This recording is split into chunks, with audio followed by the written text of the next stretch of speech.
You may think you are walking in God's will because you pray, attend church, serve, and avoid blatant sin.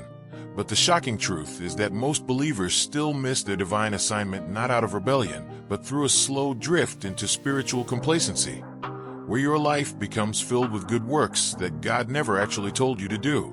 And like Martha in Luke 10 verses 38 to 42, you can spend years busy in service while missing the one thing that truly matters, sitting at his feet to receive clear instruction. You secretly assume that as long as you are doing Christian things, you are fulfilling your purpose. But in reality, you can be pouring energy into a ministry, career, or relationship that was never part of God's original blueprint for your life. And when Proverbs 19 verse 21 says, "Many are the plans in a man's heart, but the Lord's purpose will prevail," it warns you that without intentional surrender you can live and die with plans that never align with His. Fear is another hidden thief of destiny, because the moment God calls you into deeper waters, like Peter stepping out of the boat in Matthew 14 verse 29, your instinct is to calculate the risk and retreat back to the safety of what is familiar, forgetting that Hebrews 11 verse 8 describes Abraham leaving without knowing where he was going, because faith rarely comes with a full map, and you cannot fulfill a heavenly assignment while clinging to earthly security. Partial obedience is another silent killer, because like Saul in 1 Samuel 15, who spared what God commanded to destroy, you convince yourself that doing 80% of what He asked is enough, never realizing that partial obedience is still rebellion and will cost you the fullness of what He intended. You might even delay obedience, waiting for more confirmation, for a better season, for financial stability, or for people to support you. But delayed obedience is disobedience in disguise, and James 4 verse 17 says that if you know the good you ought to do and do not do it, for you it is sin, meaning hesitation itself can disqualify you from the moment you were born to step into. The subtle voice of people's opinions is another trap, because you crave validation and fear criticism. And Galatians 1 verse 10 warns that you cannot be a servant of Christ if your priority is to please man, yet you allow their doubts, traditions, or expectations to shape your choices more than God's voice does. The enemy doesn't need to get you into blatant sin to derail you. He just needs to keep you busy with lesser battles, distracted by personal ambition, or endlessly circling the same lessons without graduating to your true assignment. And because Romans 8 verse 28 promises all things work together for good for those who love God and are called according to His purpose, you must realize that purpose is not a generic Christian label. It is a specific mission with a specific timing and a specific path that you can miss if you settle for comfort. You underestimate the power of small promptings, brushing off the quiet nudge to reach out to a stranger, apply for that opportunity, move to that city, or start that project because it feels too small to matter.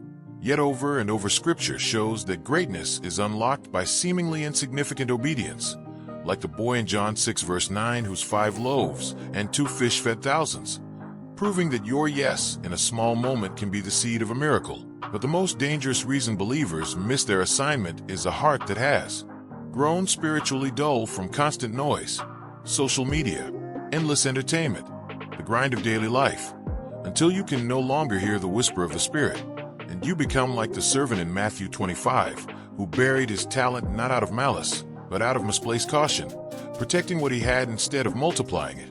And when the master returned, his excuse was irrelevant because fear and passivity had robbed him of his reward.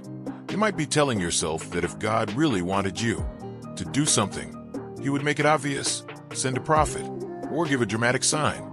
But most divine assignments are revealed in the secret place, through consistent intimacy, through being faithful in the field like David in 1 Samuel 16, when he was anointed king while still tending sheep. And if you keep waiting for something grand while ignoring the quiet instructions of today, you will look back one day and realize you have lived a good Christian life, but not the one you were actually born for. The truth is, God will not compete with your distractions. He will not shout over your idols or wrestle your schedule for attention. He will simply wait until you care enough to seek Him with your whole heart, as Jeremiah 29 verse 13 says.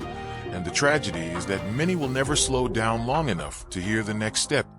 Yet the moment you decide to die to your own timeline, release your grip on safety, and obey without conditions, everything changes. You step into a divine flow where doors open that no man can shut, where even your past mistakes are woven into his plan, where delays become preparation and trials become training grounds. And suddenly you see that every season of obscurity was God building the character to carry the assignment without it crushing you. The warning is clear. If you keep living on autopilot, letting fear, busyness, and compromise lead you, you will reach the end of your life having accomplished many things, but not the thing that mattered most. But if you humble yourself now, silence the competing voices, and say, Lord, whatever you ask, whenever you ask, I will do it. You will not only fulfill your calling, but you will stand before Him, having poured out every ounce of your life on the altar of obedience. And in that moment, the words, well done, good and faithful servant, will be worth more than every comfort you ever gave up, every risk you ever took, and every battle you ever fought, because your life will have hit the mark it was created for from the very beginning. If this video encourages you, don't forget to like, comment, and share it with someone who needs to hear this today. And for more powerful faith-filled content, subscribe to Light of Faith. We post weekly to help you grow stronger in your walk with God.